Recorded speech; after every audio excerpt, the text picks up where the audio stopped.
This is Fantasy Joe back with my wide receiver week 8 rankings, half point PPR. As always, if you guys are new to the channel, make sure you hit that like button, hit that subscribe button down below to stick around for all these videos. And if you have any start sit questions, leave them in the comment section down below. I'll respond as always. Let's hop right into it. So at number 1, Cooper Kupp against Houston.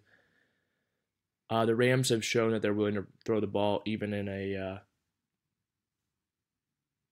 game script that they are winning by a lot. I think Cooper Kupp, you're firing him up no matter what, obviously. And then at 2, I've got Tyreek Hill facing off against the New York Giants. Tyreek hasn't, been held quiet a little bit some of these last weeks, but he still has that blow-up potential. He's still going to be better than he has been. I'm still playing Tyreek Hill as easily a top 5 play, especially with Davante Adams out this week.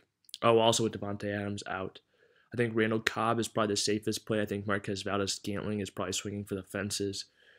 If you guys are in that position, I also think Robert Tonyan moves up my tight end rankings quite a bit, just to detail that situation a little bit. So 3, Justin Jefferson against Dallas. Jefferson's just been shredding.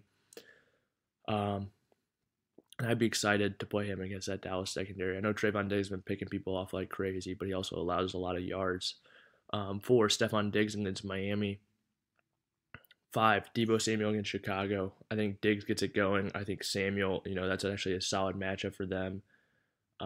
Especially, I think if you get another game with Garoppolo playing, I think Deebo will be great.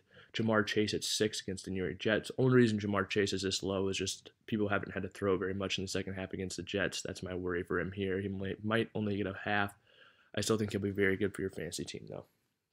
7, Mike Williams against New England. He was dominating fantasy football before that bye week. I don't think people remember quite how good he was. Mike Williams is an absolute stud, a guy I'd look to acquire as well if you can. 8, DJ Moore against Atlanta. Great matchup for him, even though Darnold's been playing poorly. If he's ever going to get it going, it's going to be against Atlanta. 9, AJ Brown against Indianapolis. We saw him go off last week. Very few people on the planet who can actually stop him. So fire him up as a top 10 play rest of season. 10, Mike Evans against New Orleans. We saw him blow up last week. I think there's a chance Antonio Brown could miss. His touchdown upside is just so high. I'm playing Mike Evans. 11, Deandre Hopkins against Green Bay. If Aaron Rodgers can keep up without Davante Adams, this is a game where Hopkins could receive double-digit targets. They could really have to go to him in the red zone. Not many good corners playing for the Green Bay Packers. Eric Stokes, who's a rookie, has been impressive, but that's about it. And yeah, he's a rookie against DeAndre Hopkins, so I'd give Hopkins the advantage for sure. 12, Adam Thielen against Dallas. Great touchdown upside every single week. Dallas is another good matchup, especially with the route running savvy that he has. 13, Deontay Johnson against Cleveland. I think people forget how many targets he really gets a game, and now with Juju out for the season, it could be even more. 14, CeeDee Lamb against Minnesota has been dominant the last few weeks. Fire him up for sure. 15, Calvin Ridley against Carolina. Carolina doesn't have great corners right now. Calvin really hasn't really got it going, but I think you can play him as top 15 play this week. At 16, Cortland Sutton against the Washington football team. Sutton's going to get a ton of targets, and with Judy's first week back and a plus matchup, I think he's a good play this week, even with Judy back. Chris Godwin against New Orleans. Same thing, Antonio Brown could miss. Gronk, I think they expect to play, but Godwin can still get a lot of work in that slot. Terry McLaurin against Denver, tough matchup for him. His quarterback hasn't looked great recently, but if Terry's healthy and ready to go, I think you could slide him up at this list even a little bit, honestly, especially if Heineke can turn in anywhere close to a good game. He's honestly the reason he's down here at 18. Heineke being the reason. 19, Keenan Allen. He's struggled a little bit this season. The yardage has been there. Touchdowns quite haven't been. I still think Keenan Allen's a good receiver rest of season.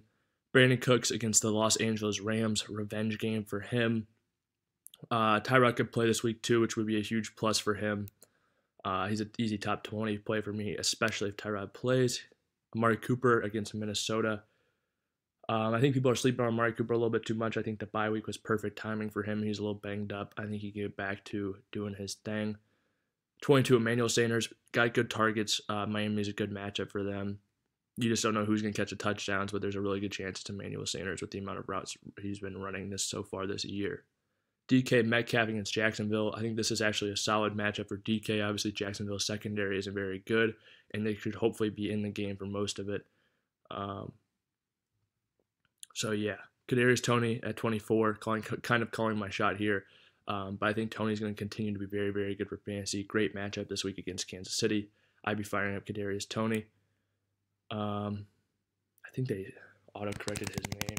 Yeah, it's spelled correctly. Okay, Michael Pittman, 25 against Tennessee. Great matchup for him. He's getting a ton of downfield targets, ton of targets in general. I think he'd be a guy I'd be trying to buy low. Chase Claypool against Cleveland. More targets should go his way with Juju out. At 27, Robert Woods against Houston. I don't know how much throwing they'll be doing in the second half, but Robert Woods still has a great chance of catching a touchdown in those first 3 quarters with Matthew Stafford as his quarterback. 28, Sterling Shepard against Kansas City. If he plays, I think you're rolling him out there in this plus matchup.